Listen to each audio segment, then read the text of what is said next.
Welcome to the Old Time Radio Westerns. I'm your host, Andrew Rhynes, and let's get into this episode. This episode is going to be Western Stories. This Western story comes from Lux Radio Theater, and the original air date is June 16th, 1941, and the title is The Lady from Cheyenne.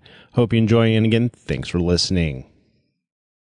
Lux presents Hollywood.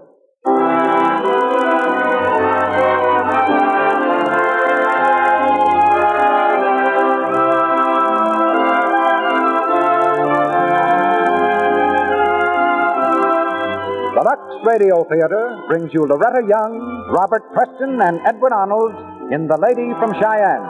Ladies and gentlemen, your producer, Mr. Cecil B. DeMille.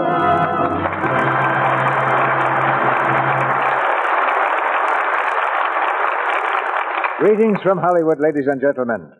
Whoever said it's a man's world must have had his tongue in his cheek when he said it, or a very red cheek after he said it. But however he said it, he was leading with his chin. It was dangerous to say that, even in the days of the wild and woolly West, as we'll prove tonight, in a play called The Lady from Cheyenne. The lady in the case is Loretta Young, and the gentlemen in her life are Robert Preston and Edward Arnold, who learned about women from her in Frank Lloyd's Universal Picture. Of course, there's always plenty of action in a story of the Wild West, because whether it was a woman's world or not, the men still thought it was their world. But The Lady from Cheyenne beats the frontier politicians at their own game and reminds us, rather forcibly, that women were voting in Wyoming long before the rest of the country ever considered the idea. Wyoming deserves a deep bow from her 47 sisters for being the first to present the ladies with the ballot. But there are reasons other than voting why American women take more of a hand in public affairs today. For one thing, they have more time off from domestic affairs, thanks to the gifts of modern science, like Lux Flakes, for instance. Women gave that a smashing vote long ago, and immediately elected it to a prominent place on millions of kitchen shelves. It's been re-elected at every election since, and the record shows it's done an outstanding job for its constituents. Women judge by past performances, so Lux Flakes continues to get their ballots. Now I'd like you all to meet the lady from Cheyenne. The curtain goes up on Act One, starring Loretta Young as Annie Morgan, Robert Preston as Stephen Lewis, and Edward Arnold as Jim Cork.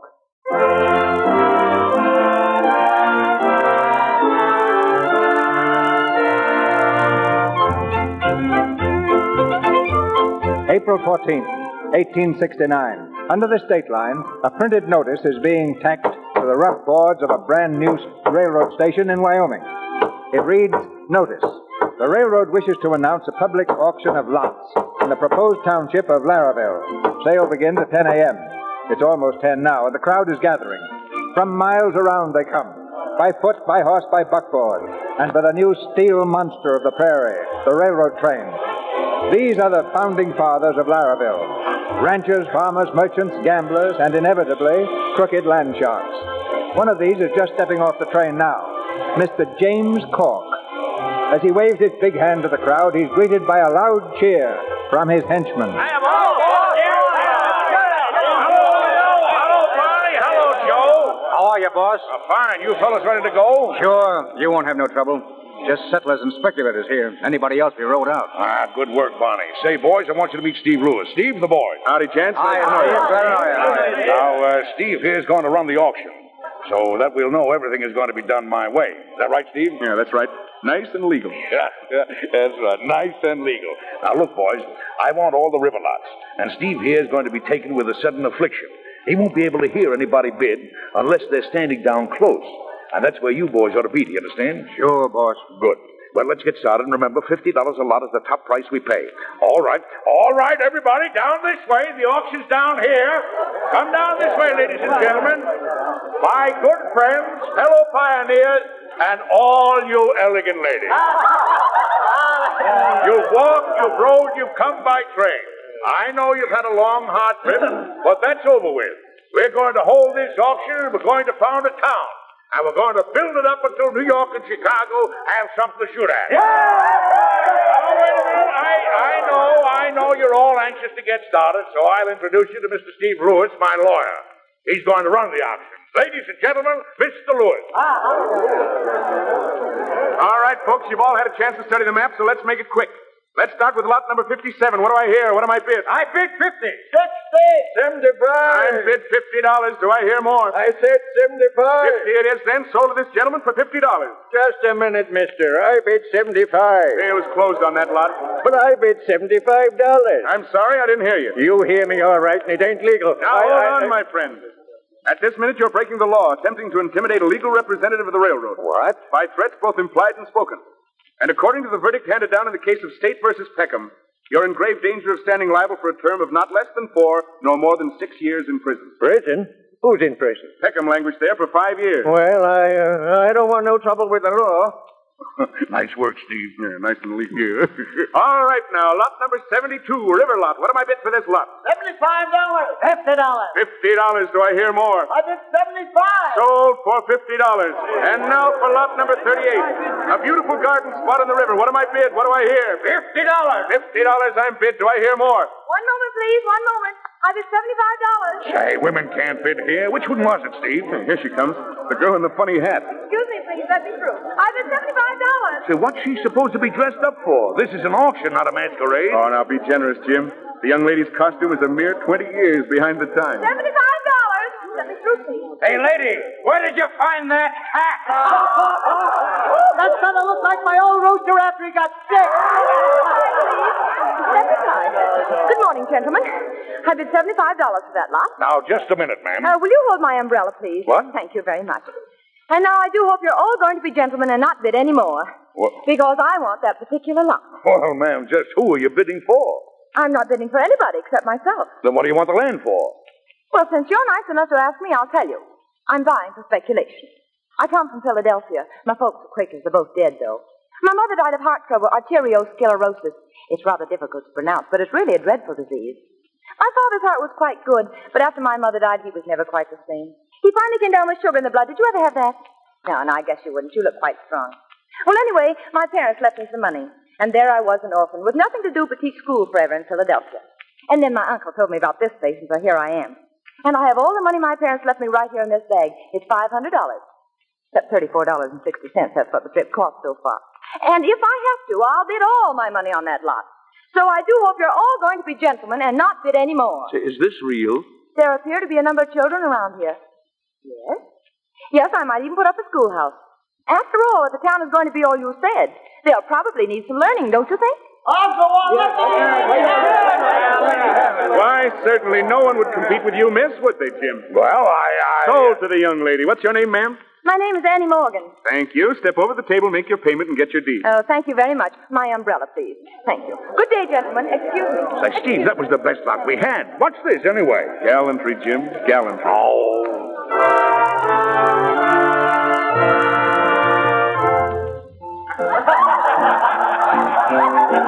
Hiya, boss. Hello, Jim. Good evening, boys. Come on, gather around, everybody. I've got a little announcement. Boys, you've all done fine work the last 2 months, and we've just got the results of our first election. I'm happy to state that our whole ticket was elected unanimously. Goodbye, gentlemen. The drinks are on me. Well, Steve, it's going great. My own mayor, my own sheriff, and my own judge on the bench. And all legal, too. You know, Steve, I like this thing being legal, you know? Saves a lot of trouble. Great idea you got there. Just don't be too crude, Jim, or they're liable to believe the whole Civil War was just a frame-up. Oh, that's good. Well, now we got a government. Let's get busy on these water rights. Oh. Then you got the schoolma'am's property? No, she didn't sell, but don't worry. I'll roust her out of there fast enough. Oh, now listen, Jim. I've given the technique of being a robber baron a lot of study. And the main idea is to gang up on posterity, but to treat your contemporaries easily and legally. What do you mean by that? No rousting out. Get a bill of sale from her, then you'll have control, nice and legal. All right. You sold it to her, now you get it back. Me get it? Yeah, and make it nice and legal. No, but Jim... Now, you hear me, Steve. Get down to that schoolhouse tomorrow and talk her out of it. If anyone can do it, you're the man.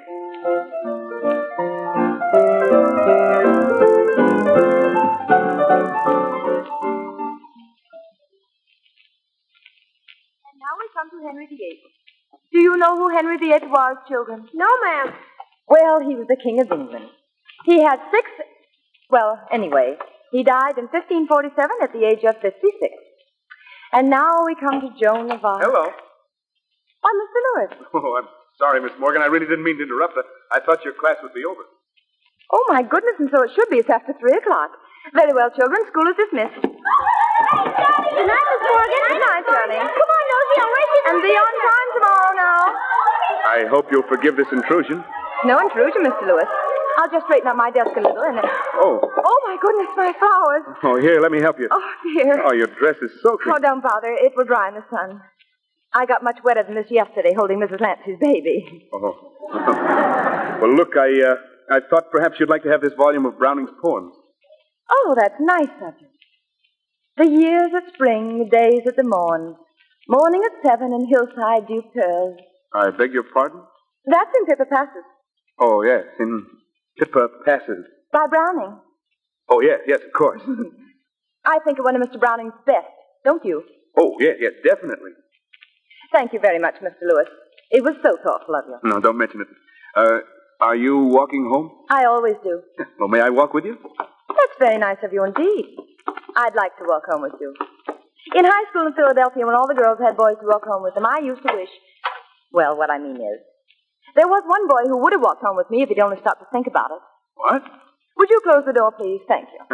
I live down this way at Mrs. McGinnis's. It's awfully nice of you. No, not at all, not at all. What was that? What? You said something. Oh, no. I thought you did. No? Rats that fought the dogs and killed the cats and ate the cheeses right out of the vat. What? Mr. Browning, the Pied Piper. Oh, yes. Mr. Browning. Yes. Annie. Oh. Well, may I call you Annie? Well, yes, if you like. Annie, there's going to be a square dance tomorrow night. I know that. Well, are you, do you dance? Well, I haven't before. But I'm sure I could learn very quickly. Oh, I see. And I think it's very nice of you to ask me, Mr. Lewis. I don't know why you should want me to go with you, but I'm glad that you do. Square dancing in moonlight. Doesn't it sound romantic? Yes, it certainly does. And there's sure to be a moon. And if you don't mind, there's something I'd like to try out. They talk about it in all the books. But I don't want to embarrass you. Well, I'm sure you won't. What is it? Well, in all the books that I've read, just as the last waltz is being played, there's always sort of a pause. Well, it's really more of a throb-like, and... Well, it's then I'd like you to kiss me. Oh, well, Oh, now, you needn't be worried that I'll take it personally. Not that I mean to be impolite or anything like that, but... Well, what I really mean is, you can feel absolutely safe with me. Oh. Well, thank you very much.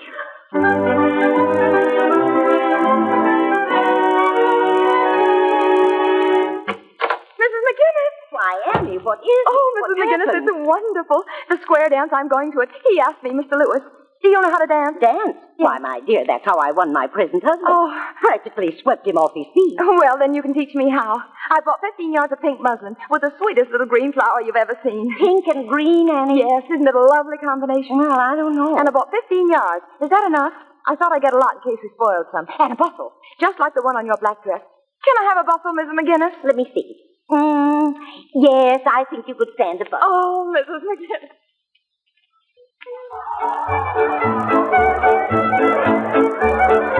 Hello, Steve. How's everything going with the schoolmarm? Oh, fine. Give me a beer. She learned dancing this afternoon, and now tonight I'm clumsy. From here, you're a panic. I can't carry on a conversation. I'm dull. You get that? I'm the one that's dull. Take it easy. Just hold yourself together for tonight, and we're all set. Hey, listen, I've got an idea. What? Let's give her the town, and you and I move on with the railroad. Give me a beer, please. Oh, hello, Hank. I've been waiting to talk to you. Evening, Jim. Steve, you know Hank Freeman, editor-in-chief of the Laravel Weekly Bugle. Hi. Yes, I've had the pleasure. Well, excuse me, gentlemen. I've got to sit out the next one with Miss Morgan. Well, good luck, Steve. Well, Hank, I've been reading your paper. That's so? Yeah, I take it you don't like the way things are being run around here. Uh-huh. Just beginning to penetrate, huh? And I almost got the opinion that we don't need a newspaper or an editor either around here. Now, keep that in your button the next time you think of writing about me as a tyrant. Jim, you've got the wrong idea. When I say tyrant, I mean a big man. Caesar, Nero, Napoleon. Oh, yeah? Why, I'm in favor of tyrants. Oh. Of course, there are all kinds of tyrants, but you're my favorite kind. You know, the benevolent type. Benevolence tempered with the fear of assassination. Good night, Jim. Just think it over.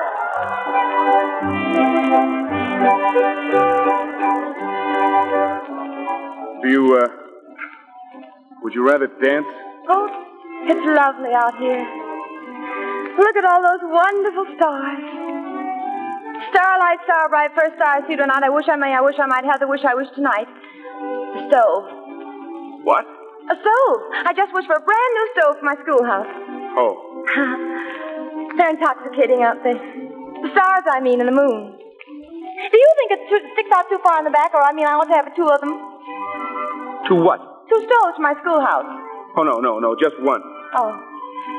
Isn't the dance wonderful? Now look at this, Bustle. Do you think it sticks out too far? No. Miss McGinnis helped me make this dress. Do you like it? Yes, I do. Oh, thank you. Annie, Yes, you hear what they're playing? yes. It's the last waltz. Do you remember what you asked me to do? Are you going to do it now? Yes. But, well, there's one thing I'd like to know. Oh, certainly, Stephen. Well, I'd like to know if... Well, have you ever been kissed before? No. Does that make any difference? Well, it may come as more of a surprise than you think. Oh, but I'm not taking it personally. Oh, all right. Come close to me. Like this? Yes. Oh. Well? Oh, there's something just rushing around inside of me. I feel like giving presents to everyone.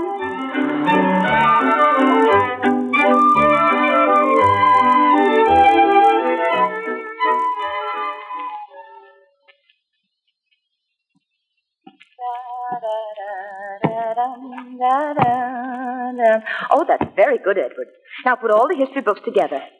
And here's Shakespeare. Ah, this bud of love by summer's ripening breath may prove a beauteous flower when next we meet. Mush. That's Romeo and Juliet, Edward. It's still mush. Well, it will seem romantic to you someday. You'll see. Hello? Why, hello, Mr. Freeman. How are you? You can go home now, Edward. Well, thank you. Goodbye. Goodbye. Sit down, Henry. Annie, what's this I hear about you selling your property? Oh, yes, isn't it wonderful? Mr. Cork has given me 3 times the value, and he's giving me another lot way up on the hill.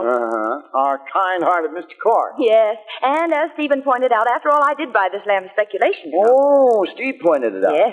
Annie, did you sign anything yet? Oh, no, I'm going to Mr. Cork's office this afternoon. Well, before you do, I'd like you to see this. It's a little notice that's been put up all around town since last night.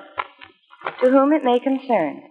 Notice is hereby given that all water rights to the Laravel River are the property of James Cork Land Company. Permission to use water for irrigation or cattle must be purchased from the company. Well, what does it mean, Henry? It's a notice to the farmers. Now, if you sell your property to Jim Cork, he'll control the water of this county. The farmers won't be able to get a drop unless they pay him for it. So that's why he wanted my property. Uh-huh. And that's why Stephen came and gave me the book, and even when he kissed me, he was thinking... Oh, I'm sorry, Annie. That's all right, Henry. I guess I've been kind of childish and silly, haven't I? Well, I think I've grown up. Just in this 1 minute.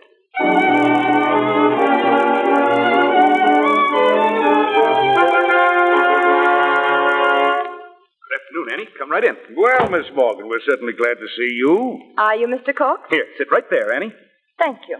You've driven rather a hard bargain, Miss Morgan, and I don't know just where I'm going to come out on this proposition. But then I love the school kiddies, and they'll be much happier on top of the hill. After all, that's more important, isn't it? Is it, Mr. Cork? Now, here's the deed, Annie.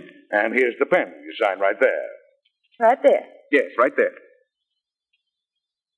Well, go ahead. Is there anything wrong, Annie? Annie, Mr. Cork is a rather busy man. Yes, I know he is. Say, will somebody please tell me what's going on around here? Yes, Mr. Cork, I'll tell you. Some people don't think it's very nice to go around pretending friendship for business reasons. and kissing people. When they find out they've been fooled, they feel bad. Really bad. They might even feel like breaking things. They might even feel like taking up the space and smashing it. And as for you, Mr. Cork, let me tell you something. As long as I have that property, any farmer who wants to can draw all the water he needs from that river. Why, you can't talk to me like that. You'll do as I say. You're making me mad, Mr. Cork. Awfully mad. Annie, put down that glass. I'll never in the world sign your papers. And if you try any more monkey business with me, I'll take you to law. Take me to law? Why, you filly, Stand back, Mr. Cork. I'll run you out of this town. Stand back or I'll smash you with my umbrella. You'll smash nobody. There. Oh. When I say a thing, I usually mean it. Good day, Mr. Cork.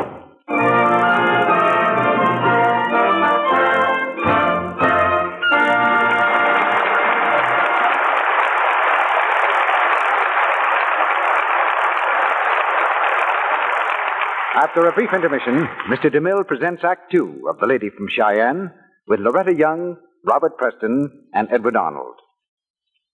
Now we bring you our old friends, the Browning family. 17-year-old Dot Browning has a friend, Jean Saunders, spending the night with her. The two girls have just come home from a dance. Amapola, my pretty little poppy. Oh, Jean, wasn't the party divine? So-so. Why, Jean, I thought it was loads of fun. Well, for you, maybe. But I got stuck with that awful Briggs boy. Oh, well, those things do happen sometimes. They happen all the time with me. I loathe parties and boys and everything. Oh, honey, don't say that. You're just tired. Come on, let's get ready for bed. Oh, I'm practically there now. What on earth are you going to do? Lux my undies. My goodness, it's this hour of the night? Of course. It only takes a moment, and undies have to be luxed every day. Oh, but why? Why, Jean, for daintiness, of course. Oh, my... Dot, I never thought about that. Oh, now don't look so sunk, honey. Come along and see how easy it is to be dainty nowadays. See how fast you get suds with new Quick Lux? You don't have to wait for hot water, either. Mm-hmm. And then you just squeeze your undies through the suds and they're fresh as a daisy. Dot Browning has done a very helpful thing for her friend Jean, because after this, Jean is always going to be dainty. And that quality always makes a girl seem lovely and lovable. As Dot says, it's easy now with new Quick Lux to protect daintiness and avoid offending. These sheer flakes dissolve in a flash and take away perspiration quickly, yet gently. Lux is thrifty, too, because a little goes so far. So keep that generous big box handy all the time. Now, our producer, Mr. DeMille. Act Two of The Lady from Cheyenne, starring Loretta Young as Annie Morgan, Robert Preston as Stephen Lewis, and Edward Arnold as Jim Cork.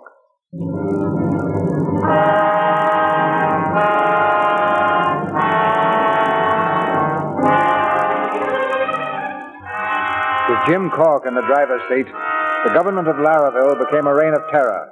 Objectors to his rule were shot or beaten, their homes set afire, and one night, Annie Morgan watched her schoolhouse burn to the ground.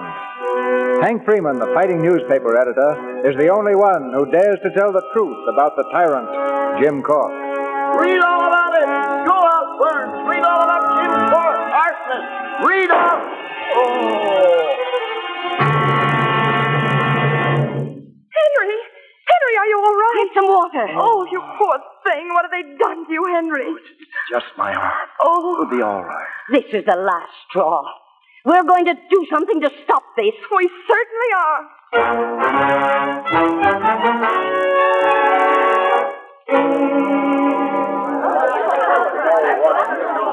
And the purpose of this meeting is to prove that we, the better citizens of Laraville, are willing to face our responsibilities. We've had enough of Jim Cork, and we're here to see that in some way he's put in jail. Well, that's all very well, but who's going to put him there? Why, whoever puts people in jail. That's unimportant. The fact is, they shot our editor, and they have burned down my schoolhouse. Sure, but you got to convict him, and that takes a jury. Then we'll have a jury. That's a simple matter. Why, of course it is. The chair hereby calls for volunteers. Who'd like to be on the jury? Raise your hands, please. Oh, what's the matter with you? Gentlemen, it can't be that you're afraid. Why, there must be 12 men in this town who aren't afraid. Well, there evidently aren't. Oh, if we only had a women's jury, we'd soon fix Jim Cork. Mrs. McGinnis, that's just what we need. We'll have a women's jury. That ought to be very simple, too. None of this men's business about being open-minded and not prejudiced, as they say. We want a good prejudiced jury. Annie, look, it's Jim Cork. Come right in, boys. Come right in. Put the refreshments on the table there. Good afternoon, ladies. What is the meaning of this intrusion? Well, we heard you were going to have a meeting, so I thought you might like to have some refreshments. At the same time, I'd like to introduce Mr. Stephen Lewis, our candidate for the legislature. A fellow all your husbands are going to vote for. We want no part of you or your candidate. Ladies, refrain, if you please. We don't want to start any trouble. We want to do it by law. Mr. Cook, a jury is going to convict you, and it will be a women's jury. A women's jury? Yes. That's good, that is. Go on, tell us, Steve. Tell them what's wrong with it, will you? Well, what is wrong with it, Mr. Lewis? Well, I'm very much afraid that ladies can't possibly sit on a jury. Why not? Well, because under the law, only those who have the franchise can serve as jurors. Franchise? Yes. That means the right to vote. And anyone incapable of voting at an election is also ipso facto barred from acting on a jury. Is that so? Yes, it is, ma'am. And I suggest that if you intend going into public life, you start by reading Blackstone. Oh, it's Blackstone now, is it? It isn't Mr. Browning anymore. Well, let me tell you something, Mr. Lewis. Blackstone or no Blackstone, we'll have women on that jury and they'll convict Jim Cook. I promise you. Yeah.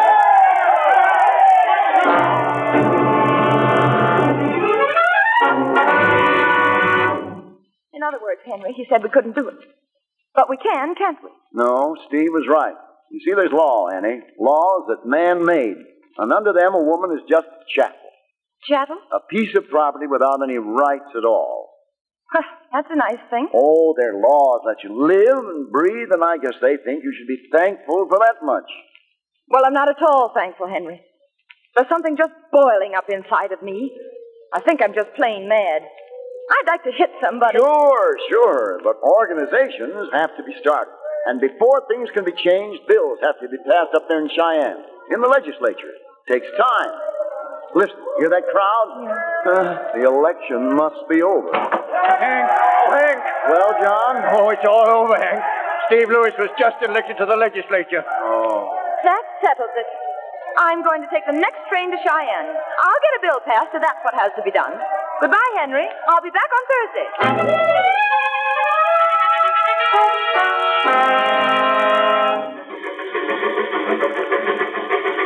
Hello? You mind my sitting here? Why should I? It's a public conveyance. You may sit any place you please. Thank you, Annie. Annie, why don't you be a sweet little girl and go back to the school kids and books and friends and leave these things to people who know what they're all about? Mr. Lewis, will you please not annoy me any more? I'm reading. 'Tis a beauteous evening, calm and free. Oh, Mr. Browning. Mr. Wordsworth. Oh. 'Tis a beauteous evening, calm and free. The holy time... Annie, at least let me give you one piece of advice. If you insist upon going to the legislature, you should do everything you can to make a good impression. You should try to be as pretty as possible. What? And Annie, if you don't mind my saying so, you really ought to get a new hat. Will you please let me read? No, Annie, I only... And leave me alone. Just go away from me, do you hear? Go away. What's the matter here? Is he bothering you, miss? Bothering me. He is the most bothersome man who ever lived. Why, Annie? Oh, one of them, huh? Well, I'll fix him. Why, you... Hey, let me in on this. Who started it out, Merrill? Getting fresh, huh? Well... The gentleness of heaven broods o'er the sea. Such a beauteous evening, calm and free.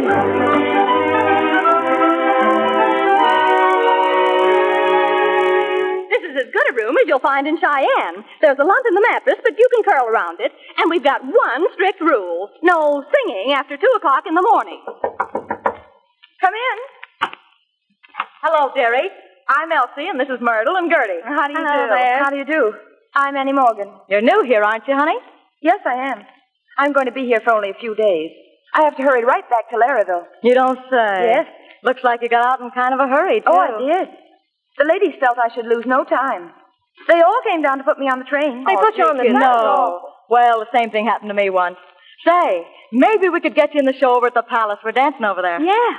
Dancing is wonderful, isn't it? Except that men get awfully tired. Yeah. Men ain't what they used to be. Come on over to my room, dearie. Let's have a drink and get acquainted. Oh, that's nice of you, Elsie. Thank you very much, but I don't drink. Honest? No. Well, come on, girls. See you later, dearie. Oh, wait a minute. Can you tell me how to get to the legislature? Oh, sure. They're in session right now. Just down 2 blocks, and then turn to your right, and you can't... Quiet! Quiet! This assembly will come to order. Quiet! Quiet! Mr. Ike Fairchild has the floor. Mr. Speaker and gentlemen, I make a motion that we don't allow smoking while this assembly is in session. Are you crazy? Quiet! Quiet! Order! Gentlemen, you don't understand. The first thing we want to do is to make a good impression on the taxpayers. Now this no smoking resolution will look mighty good on the books. Well, that's different. All those in favor of the no smoking resolution say aye. Aye. Motion has been passed unanimously. Your Honor, Mr. Speaker. Quiet in the visitors' gallery. But I have a bill I want passed. Quiet. Mr. Speaker. Mr. Dunbar. Mr. Speaker, I'm going to positively refuse to come back here unless I have some comfort. We ought to have swivel chairs and desks. Very sound idea. Very sound. Now, wait a minute. How do you think that's going to look on the books? Huh? I suppose you all know you're talking a lot of nonsense.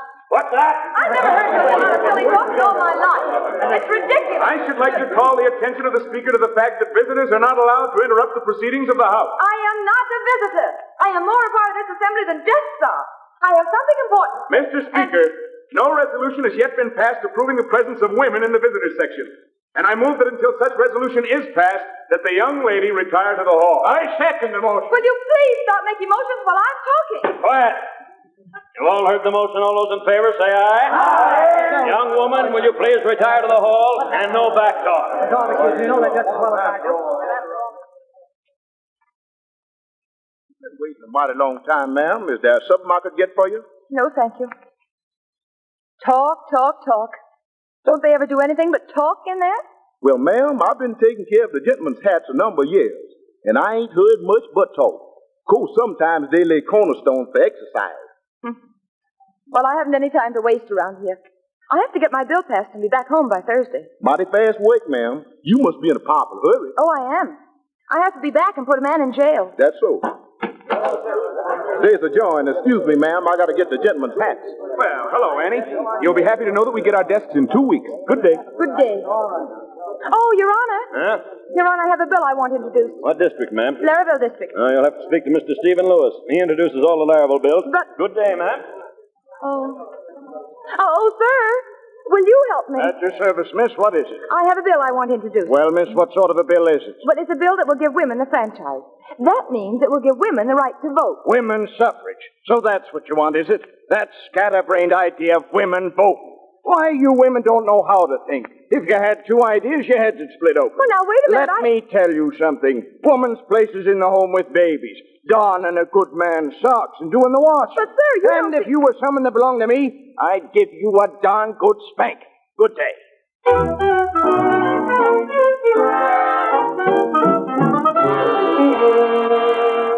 Gentlemen in the parlor to see Annie. Thank you. Oh, it's you. Annie, come in here a minute, please. I don't think I have... Please. Well? Annie, I want to be friends with you. Are you going to help me? Well, I'd like to help you, but not your bill. Annie, as a friend of yours, it hurts me to see you wearing yourself out, making... Well, I'm going to have to say it, Annie.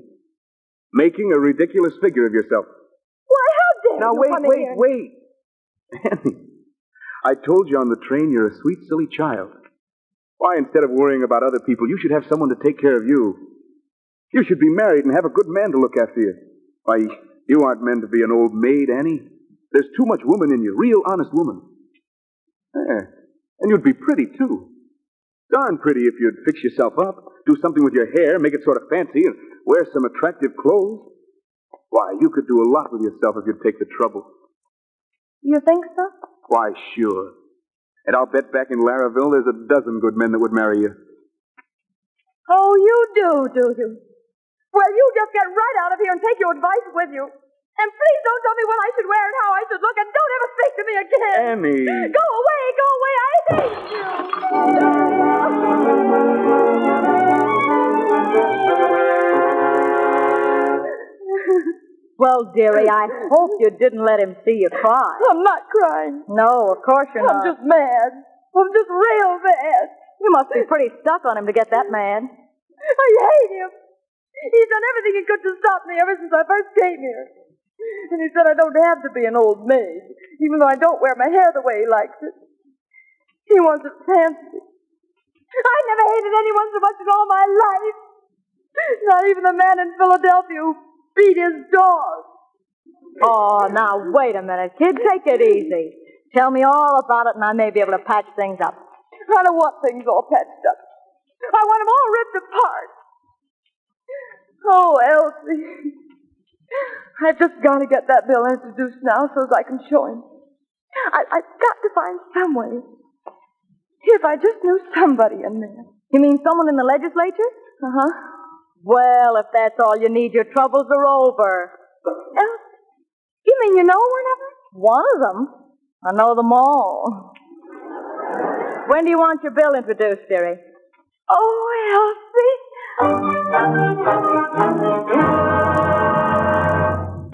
Matter of the bill for women's suffrage? I move that it be tabled and referred to the Judiciary Committee. I second the motion. Those in favor? Aye. The bill for women's suffrage is hereby tabled.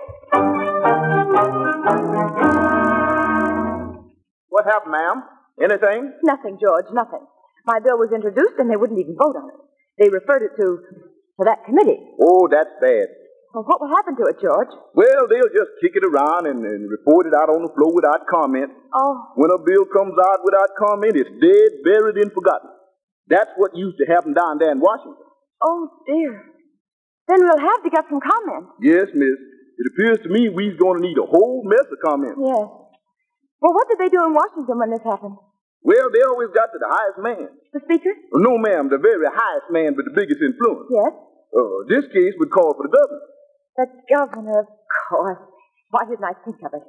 Well, I'll see him right away, George. Miss, if you do it the way the politicians do, yes, well, it's like a stalking possum. Slip up on him kind of easy like then. Wham! Wham? Yes, sir. The governor's giving a ball tonight. Oh, then I'll see him there. Of course, you got to have engraved invitation, else the butler won't let you in.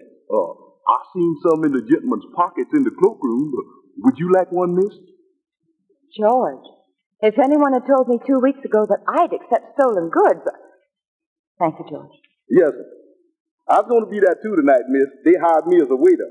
And begging your pardon, ma'am, the ball's going to be mighty, mighty fancy. The ladies is going to be dressed in a mess of elegant, you know, the proper kind of wham. Now, don't you worry, George. I'll get a dress. And one with a great deal of the proper kind of wham.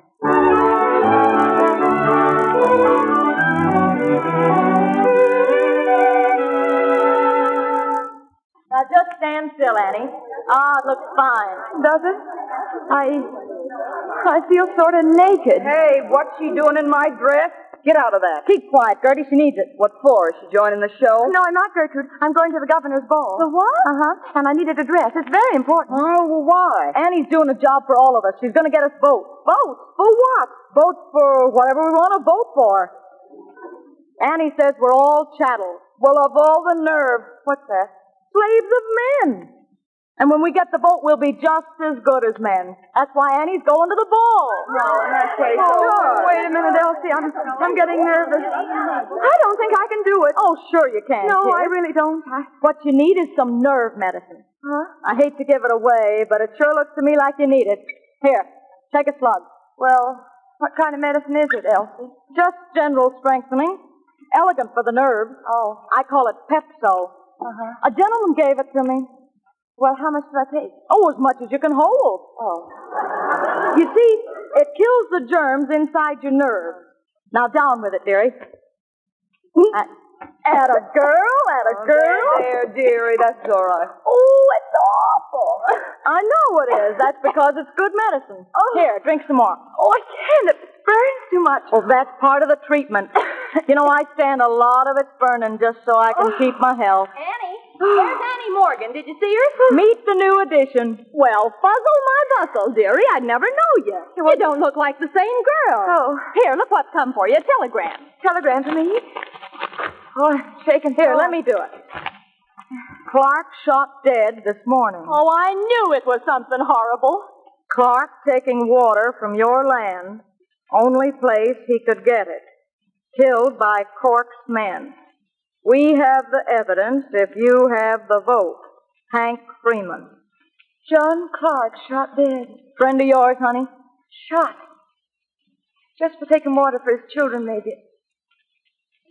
Oh, that wicked man. That awful Jim Cork. Now I've got to go to that ball, Elsie. I've just got to. That's all there is to it. You want some of this medicine? Elsie? I think I do. Bottoms up, dearie. Now take it easy. That's the way, that's a girl. Annie, are you all right? Are you all right, Annie? Bring on the governor. Atta girl, Annie.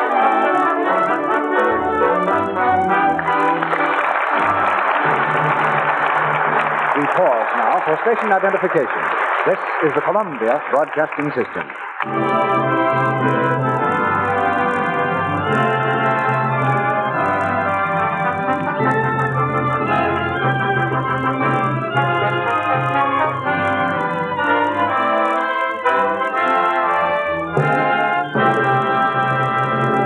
Mr. DeMille and our stars Loretta Young, Robert Preston, and Edward Arnold will return in just a moment for Act 3 of The Lady from Cheyenne.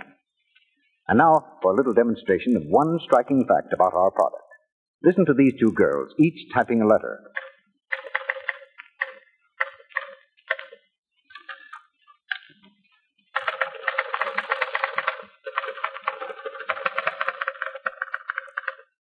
You've just heard the difference between two girl typists. One very slow, the other 3 times as fast. Now, if you were a business manager and these two girls applied for a job, which would you pick? What do you say, Sally? The fast one, of course. She'd have a day's work finished while the first one was just getting started. And if you were a busy home manager with a lot of soaps at your grocer's applying to you for jobs, which would you choose? A slow one or one that was 3 times as fast? Why, the fast one, of course. And that's why New Quick Lux wins out. Because it's so much faster.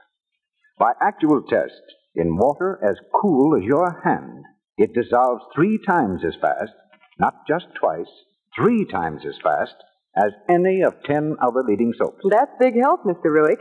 It takes no time at all to do stockings and undies every night with New Quick Lux. It's a wonderful time saver. Another thing you've probably noticed is how little you need to get rich, abundant suds.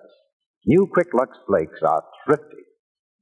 Last but not least, you can always depend on Lux Purity. It's the gentlest kind of soap that can be made. Safe for anything, safe in water alone.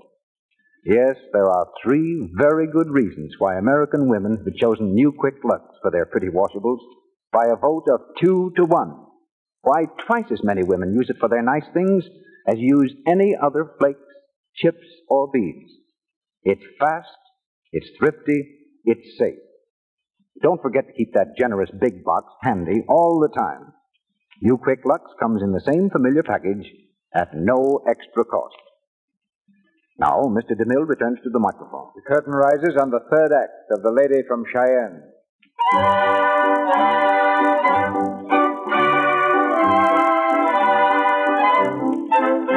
Annie has gone to the governor's ball, filled with a noble sense of duty and half a bottle of Elsie's nerve tonic.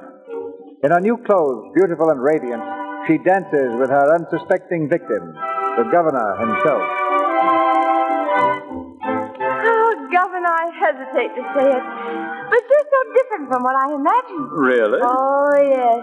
Your beard. Your beard is beautiful. You must have brushed it a great deal, Governor. Well, yes, but And you're not old at all. Why, thank you, my dear. Warm in here, isn't it? Governor, could we go someplace where it's cool? Why, yes. Would you like to step out on the terrace? Oh, thank you.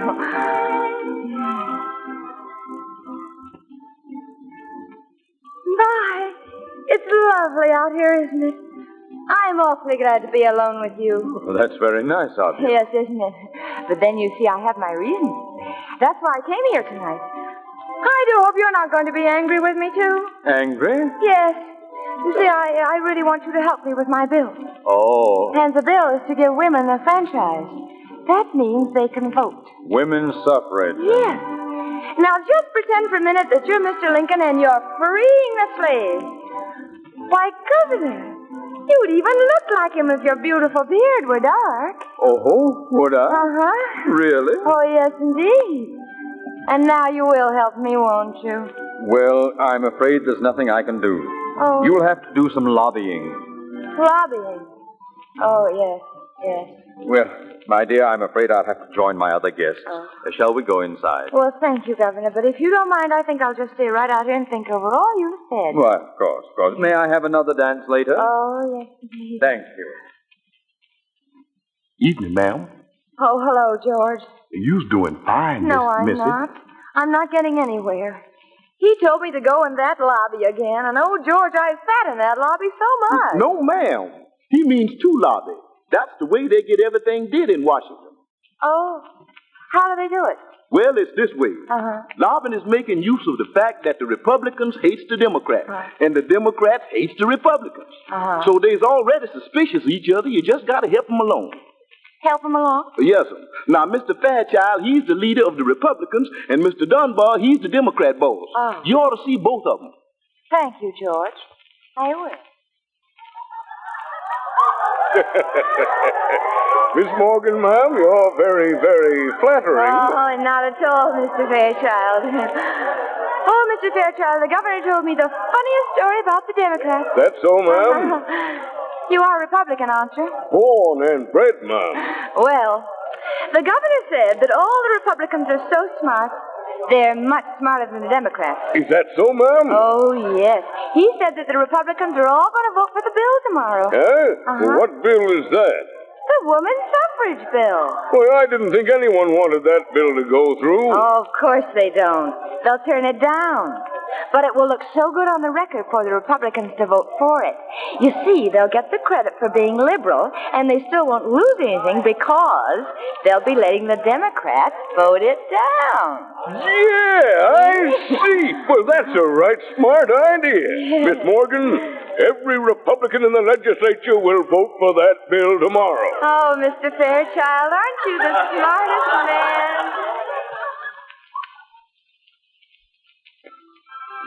Mr. Dunbar, I just love your beard.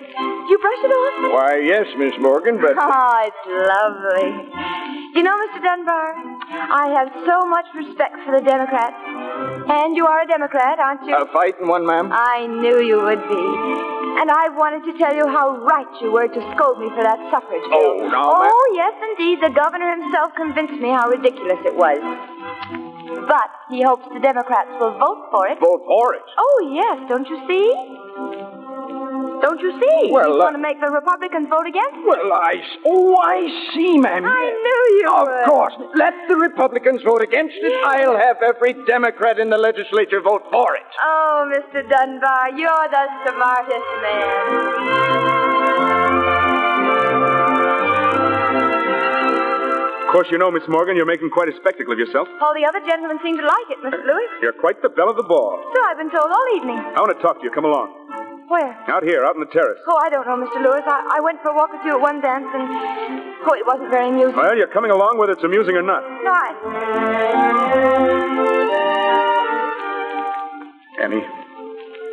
Annie, something's gone wrong with me, and you're to blame for it. I? Yes, you. Until you came along and bought that lot, I was a peaceful, contented man who knew what he wanted and was out to get it the quickest way he knew how. But eating my dinner lately, I've begun to see your face on the plate. Well, tonight you've taken possession of the entire room and of me. Annie, I could throttle you with my bare hands. Something's really got to be done about you, Annie. Kiss me. No. No, I don't think the second time will be as surprising as the first. No, but I mean it this time. Oh, you're lovely, Annie. You're beautiful. Annie, kiss me. Oh, Stephen. Remember that first time? Yes. You said you wanted to give presents? Yes. I feel like that now. I'd like to send presents to everyone in Laravel. Laravel. Oh, I almost forgot. You're still one of Jim Cook's men. Yes, but Annie... I got a present from Laravel tonight, Stephen. And it isn't very nice. Here, read it. It ought to make you very proud. Go on, read it. Clark. Yes, he's dead. Your friend Jim Cook saw to that. Annie, I've got to leave. Must you? Yes, I'm going down to Laraville tonight. Well, I'm sorry you won't be here tomorrow, Mr. Lewis. My bill is coming up again. Annie, don't hurt yourself. Woman suffrage hasn't got a chance. Really? Now forget it, Annie, please. All right. I guess you ought to know. You're such a smart man, Mr. Lewis.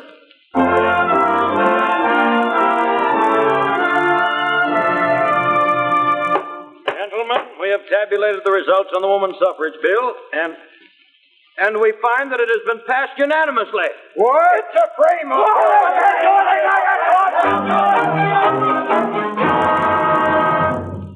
Hello, Steve. When did you get in?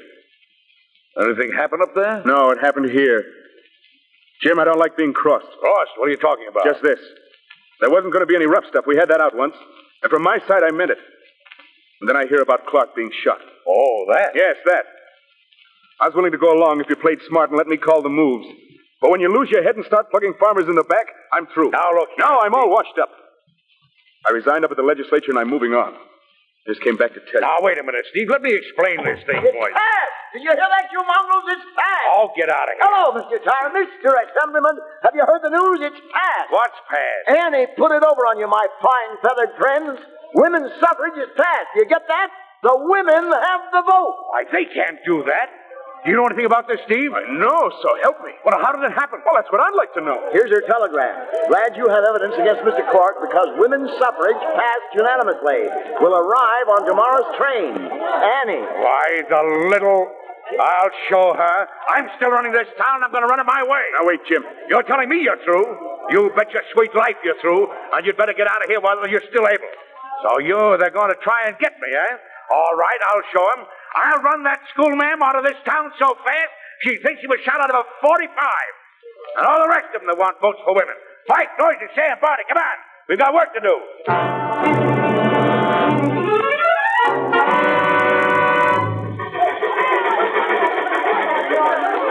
How about it, Miss Morgan? Anything else for the press? Well, now, just a minute, please. Where was I? Well, your mother was just suffering from arterial sclerosis. Oh, yes. That's really a dreadful disease. Yes, ma'am, but could we skip just a few years? When did you become interested in politics? Oh, but I'm not interested in politics. I think they're silly. All this business about the Democrats hating the Republicans and vice versa is such nonsense. What I'm really interested in is putting Mr. Jim Cork in jail. Conductor! What's the matter there? It's a holdup. It's a holdup. All right, boys, keep them covered. Everybody sit down. Sit down, do you hear? Why, for mercy's sake, it's Barney Burkett. You put that gun away, Mr. Burkett, or I'll put you in jail, too. Well, if it ain't Annie. Going back to town with your votes for women, huh? Well, sister, that's one thing you ain't going to do. You're coming with me. I most certainly am not. Oh, yes, you are. The sheriff, I'm going to take care of you. They call it protective custody. Now, come on. Stop it, Mr. Burkett. Leave me alone. Come on. Leave me alone. Let him have it. Who is that?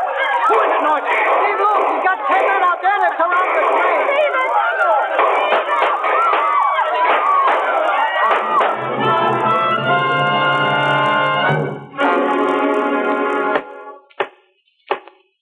You have heard the evidence in the case of the People versus James Cork. The jury will now retire and consider its verdict. Oh, but Your Honor, the jury has already reached its verdict. Haven't we, ladies? Oh, How do you find the defendant? We find the defendant guilty as charged.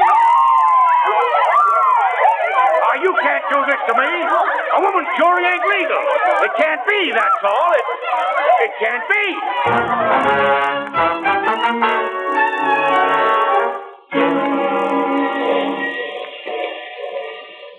Stephen, wait a minute. Why, Annie. Oh, Stephen, where are you going? Oh, I thought I'd move along. It's about time. Oh, no, I want to speak to you, Stephen. About what? Well, this is a new hat. You like it? Yes, lovely, Annie. Oh, thank you. Well, goodbye, Annie. Oh, no, Stephen, I know this is very terrible to say this, but, well, I love you, Stephen, and I thought you loved me, and if you don't ask me to marry you, then I'll do something disgraceful. Why, Annie. I couldn't marry a famous politician. No, but I'm not a famous politician, and I'm not going to be. I'll stay home and darn your socks and cook and take care of your children and help you run for governor. Annie. Oh, Stephen, you look so wonderful in a beard.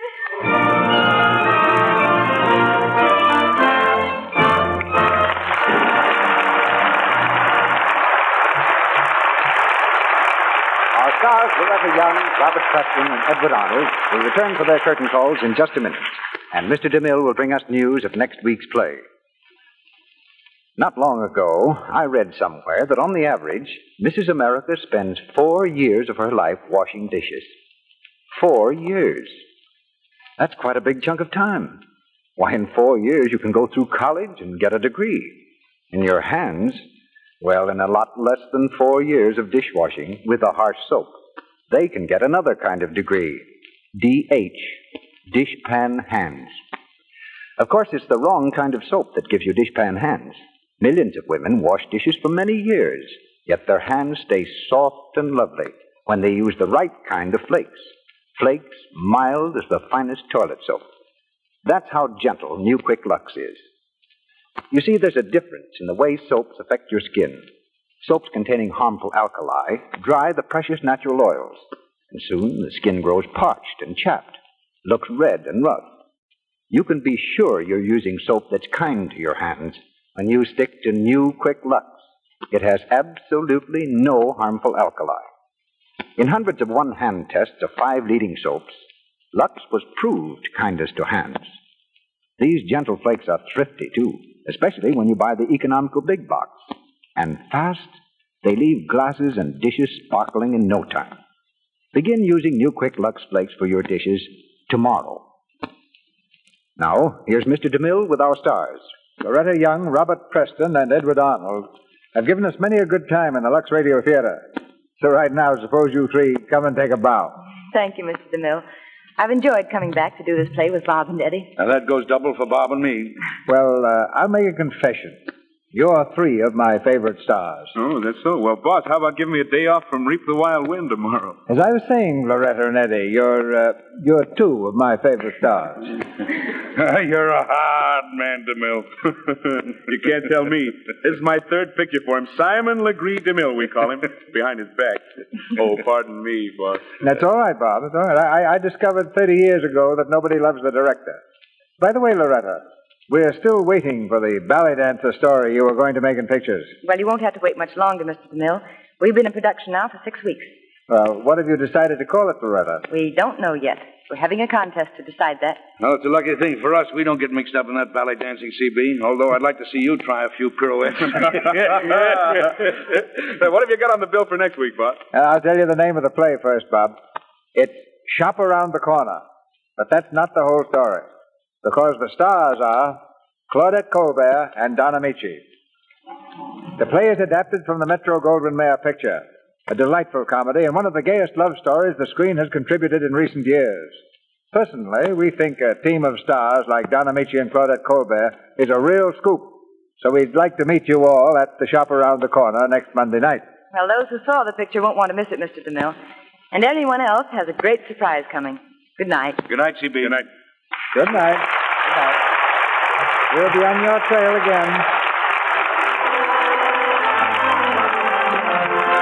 Our sponsors, the makers of Lux Flakes, join me in inviting you to be with us again next Monday night when the Lux Radio Theater presents Claudette Colbert and Don Amici in the Shop Around the Corner.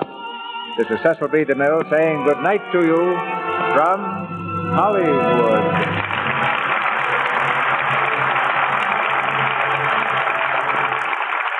Loretta Young will soon be seen in a Gregory Ratoff production to be released by Columbia Pictures. Edward Arnold appeared tonight through the courtesy of Metro-Goldwyn-Mayer. His forthcoming picture is Paramount's Nothing But the Truth, with Bob Hope. Robert Preston will soon be seen in the Paramount picture, The Night of January 16th. Our play was adapted from the picture, The Lady from Cheyenne, based on the story, The First Woman Voter, written by Jonathan Finn and Teresa Oakes.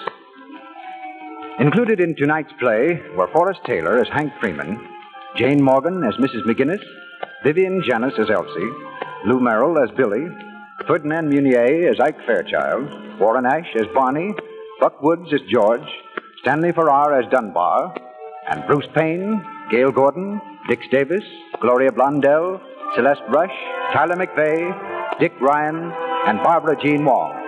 Our music is directed by Louis Silvers, and your announcer has been Melville Ruick. This is the Columbia Broadcasting System.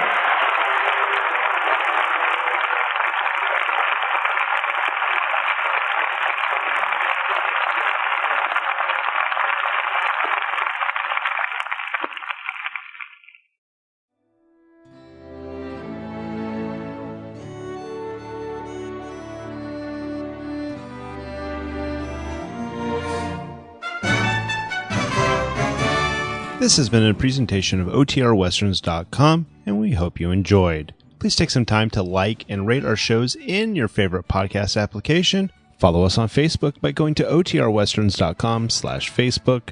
Join in the conversation by going to OTRWesterns.com/Discord. And don't forget to send us an email, podcast@OTRWesterns.com. This episode is copyright under the attribution, non-commercial, share alike copyright. For more information, go to OTRWesterns.com/copyright. Have a great day, and again, thanks for listening.